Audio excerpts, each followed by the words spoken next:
Hola a todos, bienvenidos al podcast sobre un tema interesante y apasionante de la psicología social, como lo es la memoria colectiva. Yo soy Liz y el día de hoy estamos junto a Camila para explorar cómo las sociedades han construido y vienen manteniendo en el tiempo estos recuerdos compartidos, pero también a la vez existen preguntas que yo siempre me las hago y las quiero compartir con todos nosotros para que reflexionemos un poquito el por qué como ecuatorianos recordamos ciertos hechos históricos de manera muy particular.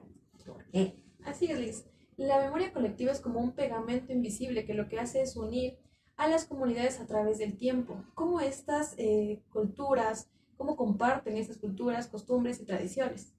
También vamos a ver cómo la memoria colectiva se forma, cómo se va transformando también, que es algo muy importante. Y otra cosa también es importante, cómo la identidad siempre está ligada a la memoria colectiva. Exacto. Porque recordemos que hay que tomar en cuenta que siempre debemos saber quiénes somos y a dónde vamos.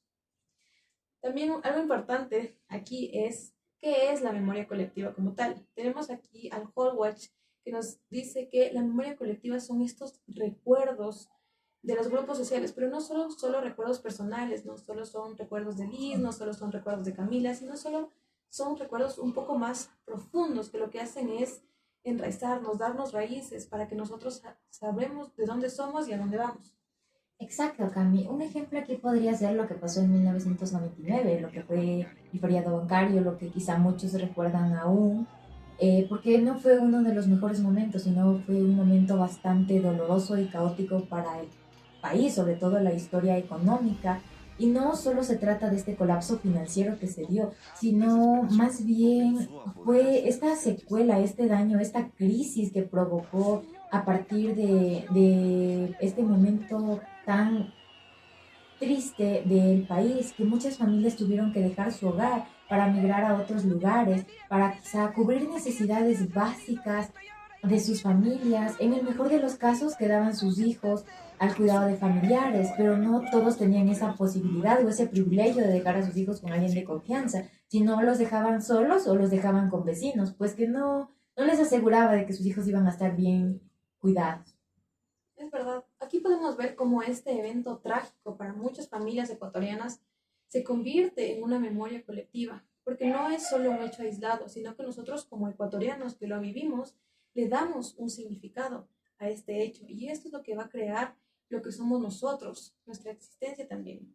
Exacto, Cami. También es importante mencionar, pero cómo se construye esta memoria colectiva. Según Holweis nos dice que no se da por una simple exposición así momentánea de la nada, sino que más bien es un proceso social activo en el que se construye a partir de la interacción con los demás. Y si alguien más nos cuenta un hecho histórico, cómo nosotros le tomamos todo ese proceso que conlleva el contar una historia, cómo nosotros adaptamos a nuestra identidad. Aquí podría ser un ejemplo el caso de los 4 niños de las Malvinas, que fue un hecho bastante conmovedor, bastante triste, sobre todo donde que se vio que los fueron obligados por militares a subirse a una camioneta de los mismos, en los cuales los niños fueron desaparecidos por varios días, incluso semanas. Se los encontró, pero se los encontró sin vidas y sus cuerpos no estaban completos, los cuales decían que fueron torturados, mutilados, calcinados. Entonces, imaginan este momento tan triste para la familia que tuvo que vivir. Entonces, de aquí se ve cómo se construye esta memoria colectiva, porque este hecho doloroso para la familia es difícil de olvidar y siempre lo va a estar recordando. Pero también hay que recordar que se supone que los militares están para brindar y apoyar y dar seguridad sobre todo a la sociedad. Entonces, en una situación así de peligrosa que alguien esté, ¿cómo yo sé si pedir ayuda o salir corriendo ante una situación de estas? Algo interesante aquí es que la razón por la que los niños fueron capturados fue porque supuestamente los niños estaban delinquiendo, cuando esto no es 100% comprobado, sino que también hay que considerar que el gobierno también los declaró como héroes nacionales. Yo me pregunto, qué inconsistencia, ¿no? Declarar como héroes nacionales a niños que estaban robando, me parece totalmente absurdo. Entonces aquí podemos ver cómo también la manipulación mediática es un problema y cómo las redes sociales van influenciando a las personas y van influenciando en cómo piensan también. Ahora, la memoria colectiva también tiene funciones. Entonces aquí vamos a tener primero la identidad. Como ya mencioné, la identidad va a estar ligada a esta memoria colectiva, porque si nosotros no conocemos nuestra historia, no vamos a saber de dónde venimos, no vamos a saber quiénes somos. Es más, nuestra identidad va a estar rota porque no vamos a tener una identidad completa porque no sabemos nuestro pasado, nuestra cultura, nuestras creencias como tal. Entonces siempre es importante mirar hacia atrás, ver quién soy, quiénes fueron mis abuelos, mis padres. Es más, qué pasó antes en el país? ¿Para qué? Para no cometer esos errores. Porque recordemos una frase muy importante que es que un pueblo que no conoce su historia está muy sentenciado a volverla a repetir. Exacto, lo que dice Camila es muy cierto y también podemos verlo en un ejemplo que se realiza en nuestro país, como es lo que se celebra el 2 de noviembre, el Día de los Difuntos, y no es el simple hecho de solo ir y visitar a las tumbas, a estas personas que ya no están hoy por hoy con nosotros, y también esto de preparar la colada morada, el qué conlleva, cuál es el significado simbólico que tienen estas dos acciones, no el simple hecho de solo preparar la colada morada, sino todo este proceso que conlleva desde la harina de maíz y que tiene que ser morada, todos los ingredientes. Esto ya está grabado desde la historia, esto ya lo sabemos porque viene de generaciones en generaciones, el proceso que se debe seguir, pero hoy en día lo estamos dejando en el olvido porque ya hoy por hoy preparan lo que es la colada, pero ya no como realmente se debe hacer, sino más bien que tratan de hacerlo o sustituirlo por maicena y colorantes, que quizás sí sepa rica, pero no trae ese mismo significado simbólico. Y también es importante mencionar esto de los marcos sociales en cuanto el ir a estar un rato acompañando, velando la tumba de esa persona que ya no está con nosotros. Es importante recordar estos hechos que son bastante históricos, que vienen desde tiempos muy atrás de nuestros antepasados que debemos seguirlos conservando, más no dejarlos pasar o cambiarlos o transformarlos a medida que el tiempo pasa. Exacto. Aquí podemos ver que la memoria colectiva no es algo estático, no es algo que está ahí, sino que es algo que se transforma. Y conforme se va avanzando las generaciones y estos saberes, estos recuerdos no se transmiten de una manera correcta, podemos ver cómo se va cambiando, como en la colada morada. O sea, que ya no ponen el maíz morado, sino que ponen otras cosas y cómo va cambiando esta memoria colectiva porque no hay un buen paso de los saberes. Sin embargo, debemos ser conscientes que la memoria colectiva no es un hecho aislado que no pueda ser manipulado, porque sí puede ser manipulado.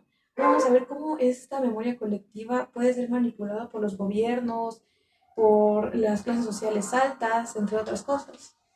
Sí, Cami, tú mencionas que la memoria colectiva puede ser manipulada. ¿Me podrías explicar un poquito más de esto? ¿Cómo se da esto de la manipulación? Claro, como ya mencioné antes, la manipulación en la memoria colectiva puede ser por parte de los gobiernos, por parte de las clases sociales, pero ¿cómo? En la actualidad, esta manipulación se da por medio de las redes sociales. Como dicen, una mentira dicha 1000 veces se vuelve verdad, porque los gobiernos te van dando poquito, poquito, poquito, poquito y te van cambiando esta memoria colectiva hasta que al final tú te la crees y ya no recuerdas lo que era o el significado que tenía, sino recuerdas lo que te han impuesto como tal. Qué interesante, Cami.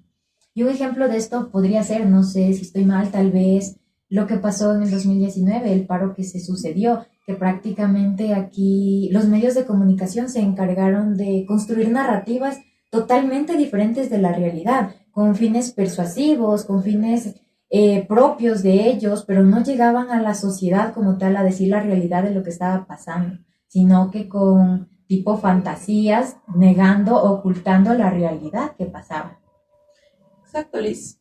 Y también hay que tomar en cuenta algo muy importante, que la memoria colectiva, al ser manipulable, nosotros como personas, como ciudadanos, debemos ser muy críticos en lo que estamos viendo, en lo que nos están contando, preguntarnos, ¿esto es cierto o es mentira? Investigar, porque recordemos que muchas veces la historia está contada por las personas que ganaron, por las personas que triunfaron y tuvieron la vida para escribir, porque las personas que perdieron tal vez están muertas. Igual, las personas que escriben estas historias son personas ricas, personas que tienen dinero.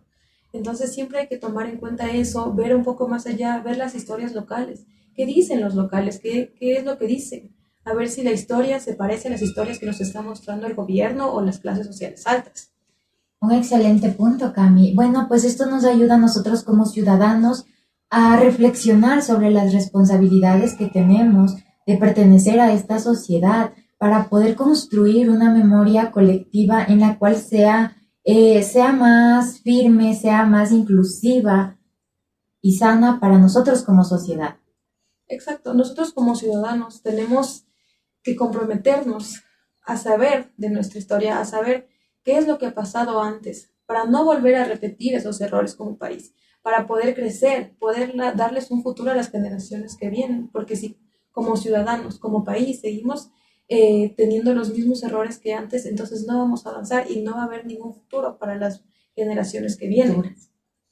Bueno, pues gracias por acompañarnos a esta exploración de lo que es la memoria colectiva. Hasta la próxima.